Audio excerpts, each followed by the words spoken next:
Today, South Shields is one of the towns served by the highly successful electrically powered Tyne and Wear Metro.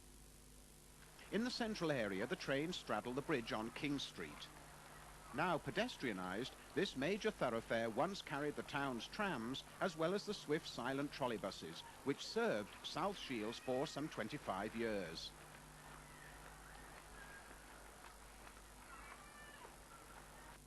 The network became so intensive that the town boasted the only Grand Union trolleybus junction in Britain at the intersection of Fowler Street, Mile End Road, Ocean Road and King Street.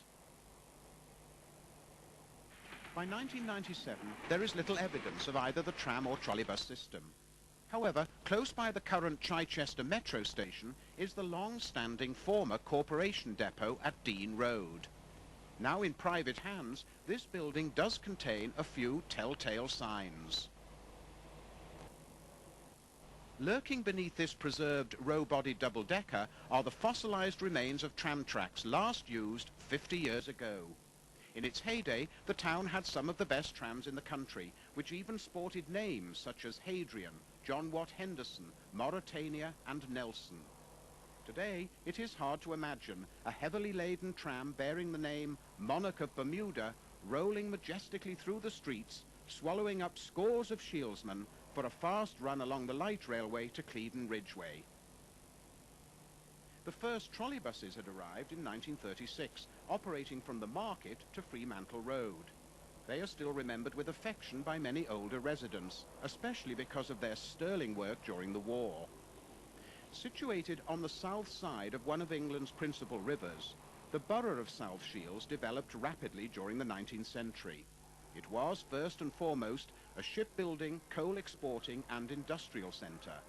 But then in contrast, because of its miles of sandy beaches, it was also a thriving seaside resort, attracting visitors from all over the northeast. Reflecting its growing preeminence, the population was set to rise dramatically from 45,000 to over 100,000 during the period 1870 to 1900. The town is bounded to the east by the turbulent North Sea, to the south by the Clevedon Hills, to the west by Jarrow, and to the north by the mighty River Tyne, across which ferry boats have plied for centuries to North Shields, situated on the opposite bank. To cater for the growing shipyards, coal mines and foundries, a narrow-gauge horse tramway had begun operation in South Shields in 1883, but it mysteriously ceased running less than 3 years later, the double-decker car fleet doing a midnight flit. Eventually, they were discovered lurking in a yard in neighbouring Jarrow, from where some were sold to the Isle of Man. Amazingly, 2 of these century-old veterans survive today, one of which was superbly restored in 1989. Company-owned horse-car service resumed in 1887 and continued until replaced by the Corporation Electric Tram System in 1906. The route pattern resembled a figure of 8 within a circle, and this configuration would later form the basis of the trolleybus network. As the town expanded, more cars were needed, so by 1909 there were 35 trams in the fleet. At Tyne Dock, connection was made with the 2.5-mile Jarrow and District Electric Traction Company's sole line opened in 1906. With a fleet of maroon and white open toppers, some acquired second-hand, through service into South Shields only ran between 1908 and 1911, and again between 1922 and 1927. The Jarrow tramway was abandoned in June 1929, making it the last Tyneside system to open and the first to close. In 1922, South Shields built an impressive reserve track tramway to serve the housing estates at Clevedon. Despite being situated just some 2 miles from the northern extremity of the Sunderland system, owing to various political suspicions, the 2 tramways were never linked. The new light railway was worked by 5 totally enclosed English electric bogie cars. Many trams were rebuilt as Pullmans up until 1933. The corporation also acquired several second-hand vehicles, notably from Ayr, the West Riding Tramways and Wigan, most of which were rebuilt. Starting in 1928, some 18 cars were christened with appropriate local names. In the late 20s, part of Dean Road was rented to the local boat-building firm William Hill, who built 25 bodies for Sheffield. The last of these Hills cars was not withdrawn until 1960, more than 14 years after trams ceased operating in South Shields. Having obtained the necessary parliamentary powers, the first trolleybus route, shown in purple, was opened in October 1936, running between the Market and Fremantle Road via Chichester and Prince Edward Road. Service was provided by a quartet of Carrier E4s with 56-seater Weyman bodies and Metrovic motors and equipment. The original livery was somewhat similar to that then in use in Bradford, namely royal blue, grey roof, and primrose yellow window surrounds and waist rails. 4 similar vehicles, 204 to 207, followed in 1937. These were used on an extension to Marsden Bay and also on the first tram conversion between the Market and Stanhope Road. A further 26 E4s, 208 to 233, were sufficient to replace all the remaining town tram routes during early 1938. In the same year, a well-travelled red and cream demonstrator appeared on hire. This Daimler CTM4 56-seater with Willowbrook body subsequently joined the fleet as number 234. Following bomb damage, it was given a utility row body in 1942 and scrapped in 1958. Further extensions took the wires from Pier Head to Marsden Bay in July 1938 and then a year later to Marsden Grotto. Both sections fell into disuse during the war. During the bombing, the town suffered heavily, losing 3 trolleybuses, but the vehicles purchased to supplement the fleet added a touch of spice and variety. Included was Queenie, Bradford's famous AEC-Q, with its 63-seater, front-loading English electric body. Also purchased in 1942 was this unique brush-bodied Thornycroft, which had been in the Bournemouth fleet since 1933. Initially, 236 was put to work on a new wartime route, linking Tyne Dock with Horsley Hill via Centenary Avenue. This opened in September 1942. Still further shipyard routes began operation at the same time. However, owing to a severe shortage of tyres, trams were reintroduced on Ocean Road for most of 1943. There was even talk of fitting some motorbuses with bamboo poles to conserve fuel. By the end of the war, the trolleybus fleet was just about coping. New vehicles had been ordered, but in the interim, 3 old-fashioned looking Bradford 6-wheelers were purchased in May 1945. All had different types of English electric bodies and were confined to the relatively straight Prince Edward Road route. Never graced with a lick of paint, all 3 had gone by February 1947. Together with a trio of vehicles loaned from Bournemouth in 1943, they had the distinction of being the only 3-axle trolleybuses to ever operate in South Shields. Fleet renewal began during the winter of 1945-6 with delivery of 240 to 245 Carrier W4s with the square-looking post-war style of 56-seater utility row body. Sufficient vehicles were now on hand to replace the Moon Street Clevedon Ridgeway tram route, the last ceremonial car entering the depot on the 1st of April 1946. 13 trams had maintained the route since 1938, the majority being the Pullmanized bogie cars. The 2-axle fleet included number 39. Formerly named Protector, this was to become the town's last tram. Pride of place, however, went to number 52. Built by Brush in 1936, this fast 4-wheel streamliner, although a rough rider, was shipped off to Sunderland for further service at a price of £250. Here numbered 48, it joined a host of other second-hand gems, which have been assembled from all over the country. A future online video will be devoted to this delightful system, which survived until 1954, and will include some extraordinary footage dating from the turn of the century. 5 more W4s arrived in South Shields in early 1947. The first 3, numbers 246 to 248, having Northern Coach Builders high bridge bodies. These handsome-looking vehicles were true products of the North East, being manufactured in the NCB factory in Claremont Road, Newcastle. 249 to 250 carried the more upright-looking utility row bodies. All had more modern sliding as opposed to half-drop windows. This hugely impressive trolleybus Grand Union was erected in 1947, when the wires were extended to the Law and a new cross-town industrial route began operating between Tyne Dock and the Law via Commercial Road. It had the distinction of being the only trolleybus Grand Union in Britain. The 4 tons of equipment suspended above the intersection allowed trolleybuses to approach and turn from and to any direction. 10 further NCB W4s arrived between August 1947 and February 1948. Incorporating several pre-war features, 251 to 260 were the first new trolleybuses delivered with route number apertures, although numbers were not actually adopted until 1950. In the early months of 1948, new routes were constructed into the burgeoning housing estates at Horsley Hill and Marsden. In the summer, the 11 and 12 were extended down Redwell Lane to traverse the 1939 wiring to Marsden Grotto. En route, they circumnavigated the roundabout at Marsden Bay. The dip on Redwell Lane allowed the trolleybuses to pass under the Whitburn Colliery Railway, which continued operating the aptly named Marsden Rattler with very ancient rolling stock until November 1953.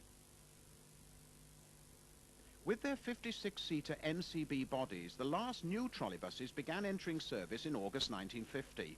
Although delivered with Sunbeam badges, 261 to 270 were always regarded by the undertaking as carrier F4s. The system now had some 67 vehicles working on 16¼ route miles. The pink lines indicate authorized routes never built. Non-standard vehicles, including the Q-type, were now withdrawn, together with several E4s. However, the reconditioned chassis of 205 was fitted with the rebuilt body from number 200. Following abandonment of the small Pontypridd system, 4 of its immediate post-war vehicles were sold to South Shields. 236 to 239 had utility Park Royal bodies, complete with wooden slatted seats. Although talk of future abandonment had not yet been aired publicly, in 1957 licenses were granted to operate buses on trolleybus routes.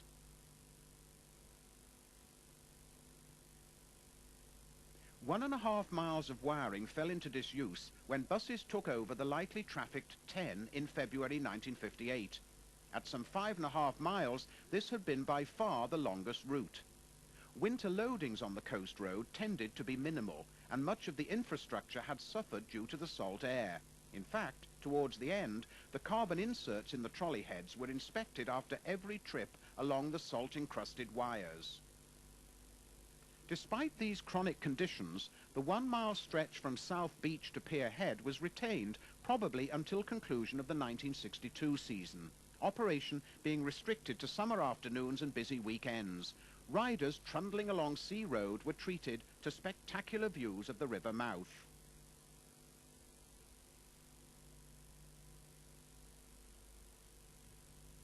The town's last major stretch of new wiring was erected along western approaches in early 1958.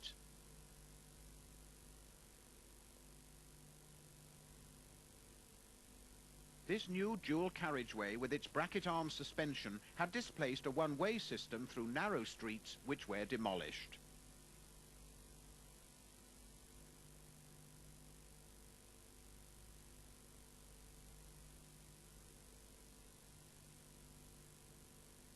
When St Helens abandoned its trolleybuses in June 1958, 8 of their relatively new Sunbeam F4s made the cross-country journey to South Shields. Following extensive overhaul, they entered service in 1958-9. Built at the start of the decade, they were the only 8-foot wide trolleybuses to run on the system.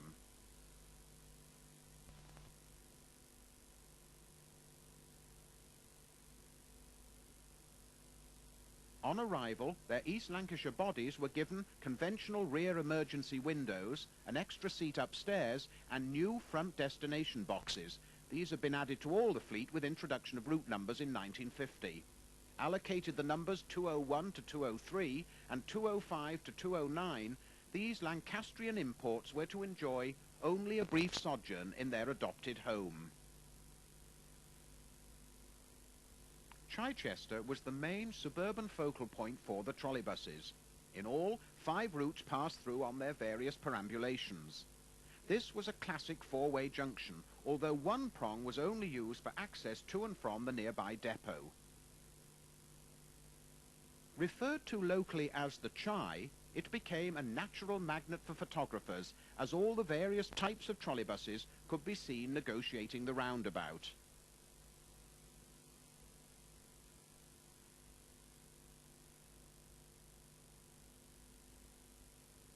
Still retaining evidence of its former occupants, Dean Road Depot had been modernised in 1959 at a cost of £40,000.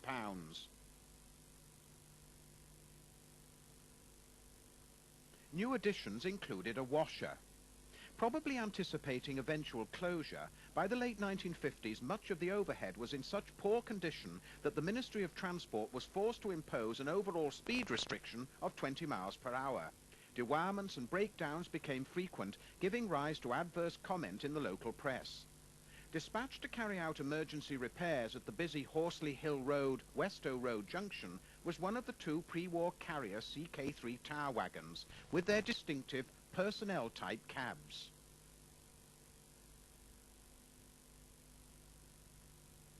For the staff it was increasingly a case of make do and mend, and then hope.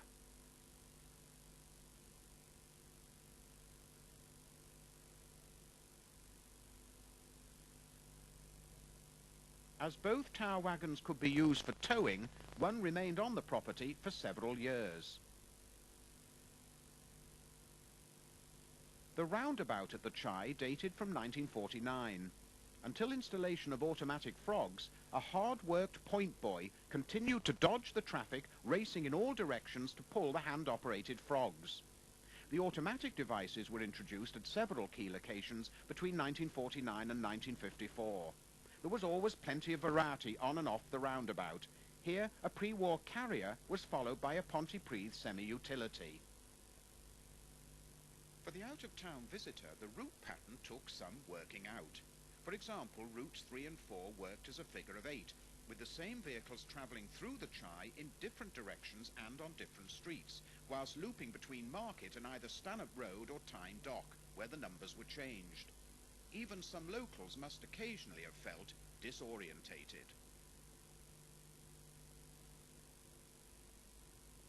The main in-town terminus was at the Market, where a one-way unidirectional loop ran round the perimeter of the square and the Old Town Hall.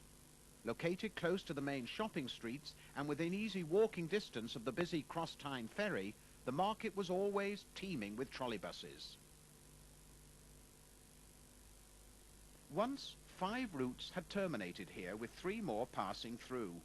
However, when these scenes were taken, the 10 had already gone in early 1958, and the industrial workmen's services, including the 9, running from Commercial Road to the Law sometime in late 1959. Each service had its own assigned loading point. Frequencies range from an average weekday headway of 7 to 8 minutes on the heaviest lines, increasing to 4 minutes in rush hours and on Saturdays.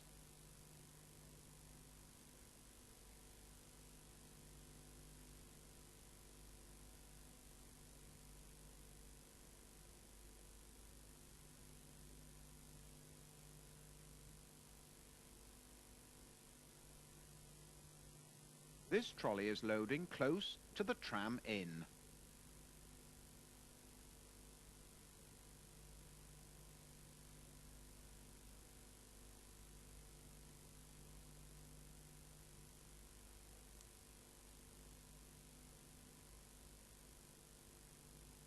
The town's expanding army of buses also ran round the square. Even on Sundays, the key route still ran approximately every 7 to 8 minutes.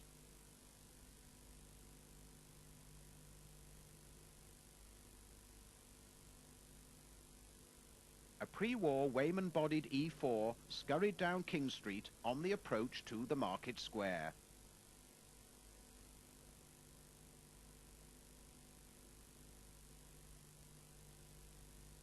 With no loops or passing sidings, queues would occasionally develop, especially on Saturdays, when lines of laden trolleybuses would patiently process round the square. If one had to be overtaken, it was simply down with the poles.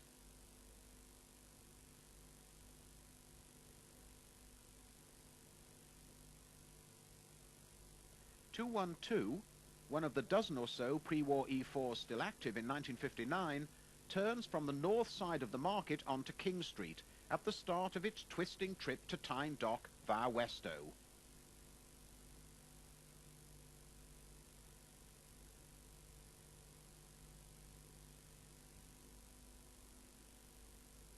These older wooden-framed Waymans, the declining state of the underfunded infrastructure, and the increasing flexibility of the motorbus led the general manager to publish a report recommending replacement of the system. Following a storm of protest, the plan was postponed for 2 years. The borough engineer, seeming to support retention, pointed out that the electricity consumed by the trolleybuses was equivalent to keeping 10.5 miners in annual employment. However, he also indicated that removal of the trolleybuses could alleviate congestion. In the financial year ending March 1958, the electric buses had earned over £264,000, carrying 28 million passengers.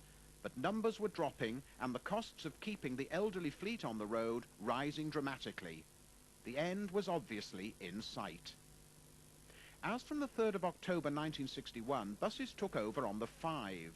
Opened as late as 1946-7, this had replaced the last tram route and had then been subsequently extended to the Law, the only place on the system to have a reverser. 262 was filmed undertaking this manoeuvre in 1951, when the F4 was sparkling new and its NCB body had not yet been defaced with advertisements.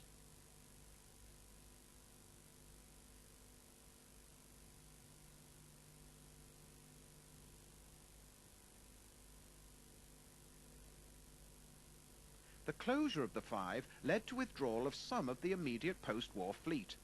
Some of these were on their last legs, for example 248, one of the trio of northern coach builders W4s.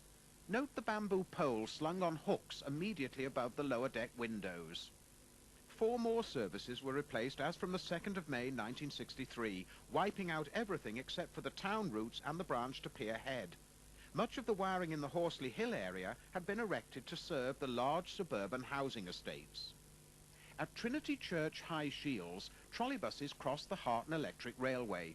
Since 1942, the single wire on the railway had been raised to match the height of the trolleybus overhead as it emerged from beneath a low bridge. To prevent the pantographs on the locos shorting the trolleybus wires, there was a break in both the positive and negative lines in order to accommodate passage of the pantograph. Serving several local collieries, the Harton Railway had been electrified in 1908, partly to eliminate the smoke and dirt of steam traction, and partly to overcome the many steep grades and tunnels. Following nationalisation in 1947, the Coal Board upgraded the railway to handle trains of 24 loaded wagons, each weighing 30 tons. Such capacity demanded larger, more powerful locos, for example number 13, built by English Electric in 1957. It had 4 100-horsepower motors. Power for the system was 550 volts DC, and the overhead was placed at 12 foot 6 inches, except in the interchange sidings, where it was raised by an additional 3 feet. When Sunderland abandoned its trams in 1954, this railway acquired a dozen pantographs for use on older locos, and some were subsequently kept in store.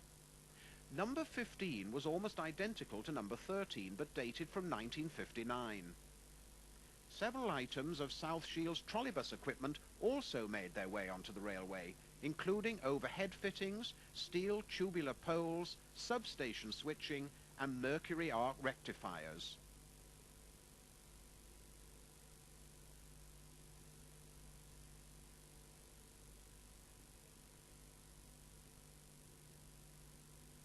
Loco 12 was one of a pair built by English Electric in 1951.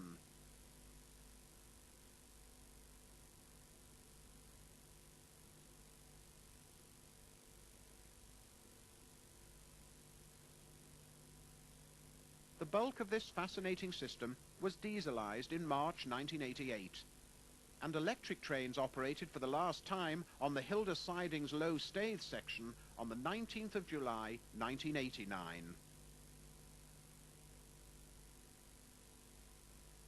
The 7, 8 and 11 all used the majestic dual carriageway on King George Road, travelling on either side of the former light railway, before turning due east onto Prince Edward Road at Car Stop Junction. The 7 and 8s arrived at their terminus by way of Centenary Avenue. Opened at the height of the war in 1942, this had provided an invaluable link carrying workers from the suburban estates to the docks and foundries. At Horsley Hill, the 7 and 8s met up with the heavily used 12, which reached the same point by way of Highfield Road, before climbing up to Marsden Inn. This 1948 carrier was inbound for the market.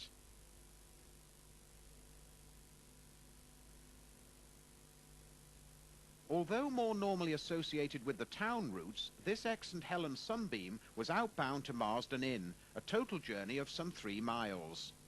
These well-planned housing estates contrasted sharply with the older areas of back-to-back property, clustered close to the river-based factories and yards, which the trolleybuses also served.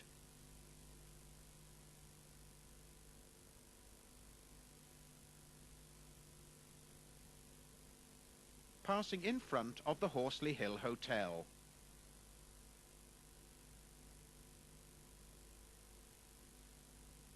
"241, one of the immediate post-war semi-utilities, showed a fine turn of pace as it powered up Marsden Road bound for the inn, a terminus it shared with the 11s. The terminal manoeuvres for both routes involved some legwork. As all the frogs at the inn remained hand-operated, conductors off the 11 had to pull one frog, which allowed the driver to tackle the wiring on the roundabout, which also doubled as a turning loop. Wearing his khaki dust jacket, this conductor then scurried back to rejoin his vehicle, probably hoping to catch a quick cigarette.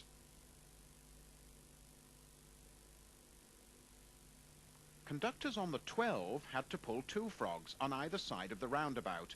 Certainly not a chore on a balmy summer day, but hardly enticing in the teeth of an easterly gale howling off the North Sea. Journey time back to the market via both these routes was 17 minutes.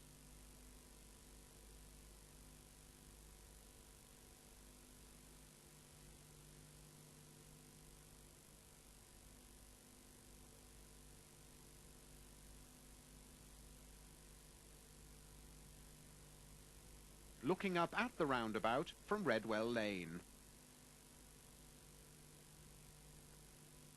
Passing under the bridge, now demolished, which continued to carry colliery trains for some 5 years after these trolleybuses stopped running. Only during the summer, certain journeys on the 11s and 12s were extended to Marsden Grotto, the extra half-mile adding just 2 minutes to the overall journey time. Turning from the coast road to tackle the grade up Redwell Lane. Until 1958, this had been the junction with Route 10. The grotto was in fact an inn and restaurant built into a cave. It was served by a tight turning circle perched on the cliff some 100 feet above sea level. To reach the shore, it was possible to use the cliff lift. In a canny move, going down cost a penny, but coming up, 2d. In an attempt to stimulate trade, the 1939 extension to the grotto had been prompted by the owners, who had even offered to finance the construction. On a warm summer's day, it was a delightful spot, but shrouded in mist and rain, it was hardly inviting. The American Ohio Brass Company, who had installed the overhead on the coast road, described it as the trolley coach route under the water. Drowned by the shrieks of seabirds, an ex St Helens enters the loop.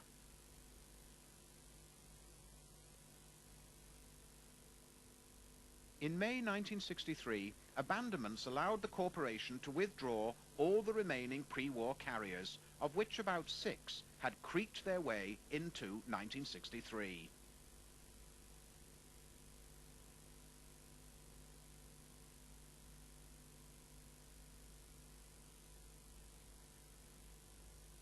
also written off with the second-hand acquisitions.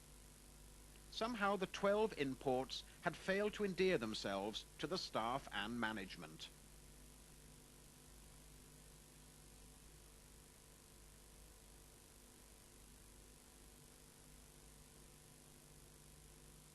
All that now remained were the 4 town routes, together with some 20 serviceable vehicles, many of which failed to survive until final abandonment on the 29th of April 1964. Bus substitutions increased, so that by the beginning of the last month of operation, only 12 serviceable trolleybuses remained. These next scenes on the 1, 2, 3 and 4 were taken variously between 1959 and 1964 and do show some withdrawn vehicles. For example, 226, seen at the junction of Mill Dam with Station Road. This was withdrawn in March 1963.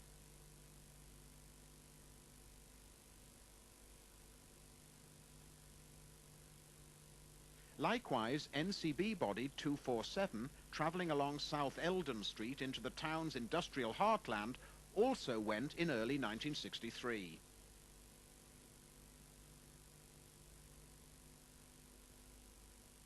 Surrounded by factories, warehouses and railway yards, Tyne Dock was served by all 4 remaining routes. The 1s and 2s operated as circulars, those travelling anti-clockwise laying over at Stanhope Road and Pier Head, whilst those making the clockwise trip took their layover time at Tyne Dock, as did the clockwise workings on the 3s and 4s, which wound their way round the famous figure of 8. The anti-clockwise layover points were at Stanhope Road and the Market.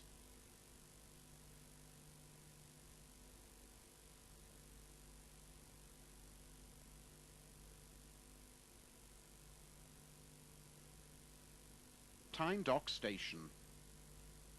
Heading north to the Chai along Stanhope Road. Contrasts at the busy junction with Mortimer Road. These 2 post-war W4s each carry different bodies, one by Row, the other by Park Royal. Both look outdated in comparison with the 8-foot wide East Lancashire bodies on the Ex St Helens vehicles built some 5 years later. Owing to the frequency of service, this was another location where automatic frogs had been installed in the early 50s.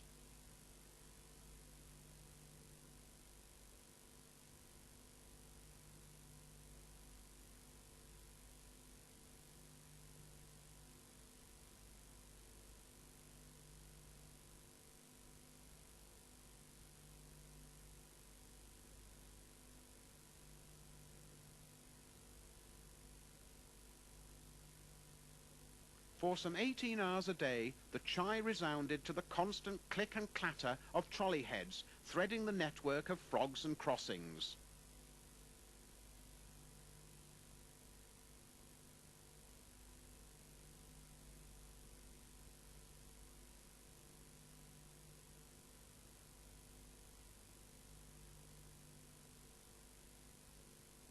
This carrier W4 was to be scrapped soon after it disgraced itself by turning over in Marsden Road in November 1962.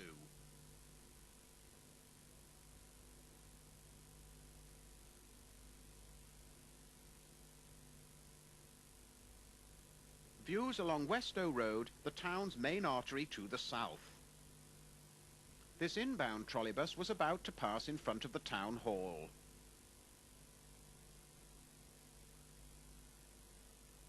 Sharing the same thoroughfare would be a rich variety of buses heading out of town to all points south and west.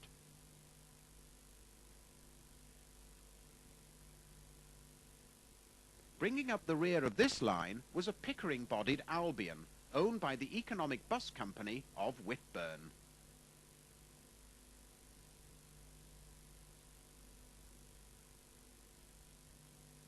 Dropping down from the town hall towards the remains of the Grand Union at the foot of Fowler Street. Having thumped under this spider's web, the 1s and 2s turned east for the half-mile run to the pier head past the rows of shops, boarding houses and small hotels which dotted the length of Ocean Road. Served latterly by the 1 and 2, this section catered for the many thousands who enjoyed a day by the sea, some of whom would even take a trolleybus for the relatively short trip along Ocean Road to the pier head in order to reach the nearby beaches, pier and amusement arcades. This was the spot from which the wires had once extended in the background along Sea Road to carry summer crowds out to South Beach and all the way to the Marsden Grotto. An ex-Pontypridd sidles up to the stop for Route 1.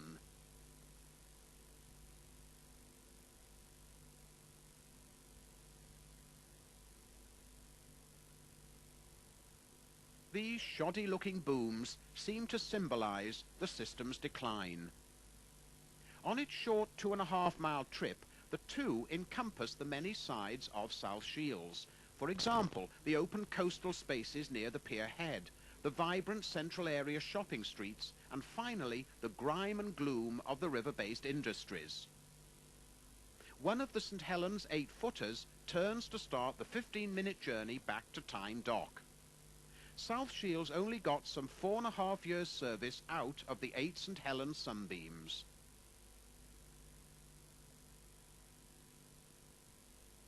Centrepiece at the pier head was the carefully preserved replica of the world's first self-righting lifeboat, invented by William Woodhalf and built by Henry Greathead.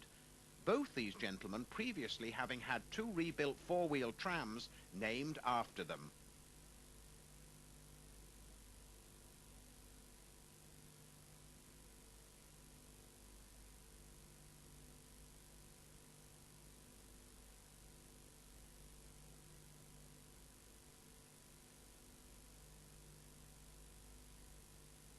Departing from Pier Head, bound for Tyne Dock.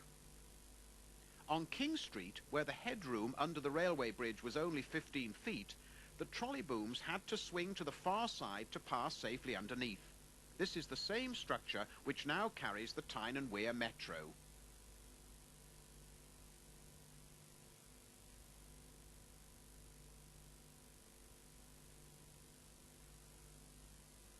For many of those living on the opposite bank of the river in North Shields, it was only a short distance from the market to the Shields Ferry, which transported vehicles and foot passengers across the Tyne estuary to North Shields. From here, connections had once been made with a cross-country standard-gauge tramway running westwards to Gosforth via Wallsend, and with narrow-gauge trams heading out to Tynemouth and Whitley Bay, both lines quitting in the early 30s. The ferryboat shuttled back and forth, providing a vital transport link.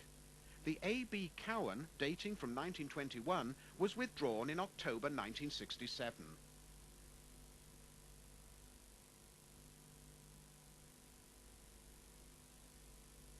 Until the opening of the Tyne pedestrian tunnel in 1950, there have been 30,000 yearly crossings.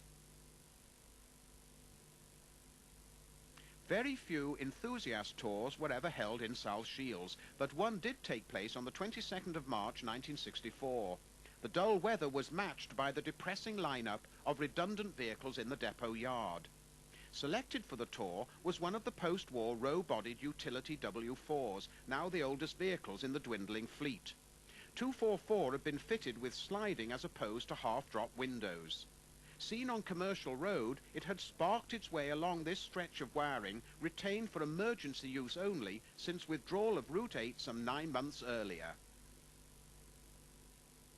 The system literally petered out on the 29th of April 1964, there being no formal ceremony, no speeches, no last tickets, no crowds, and only 3 solitary trolleybuses out on the streets, the last of which, 260, slipped unnoticed into the depot at 11:17 p.m.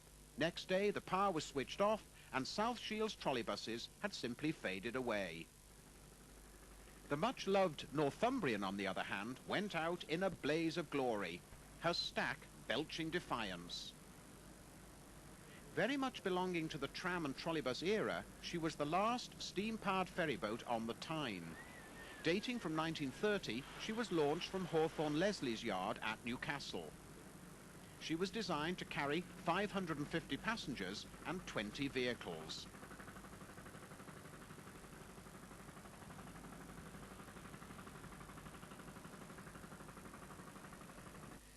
Following following opening of the Tyne Road Tunnel in October 1967, the number of vehicles carried slumped from 32,000 a month to just 2,000 by July 1969. The writing was clearly on the wall.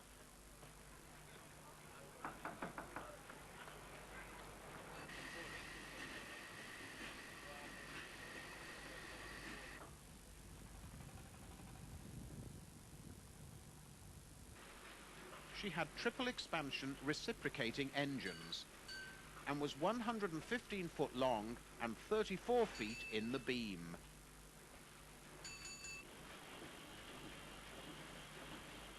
Mourned by generations of shieldsmen, the 42-year-old veteran was finally withdrawn on April the 15th, 1972. Yet another piece of local history had gone.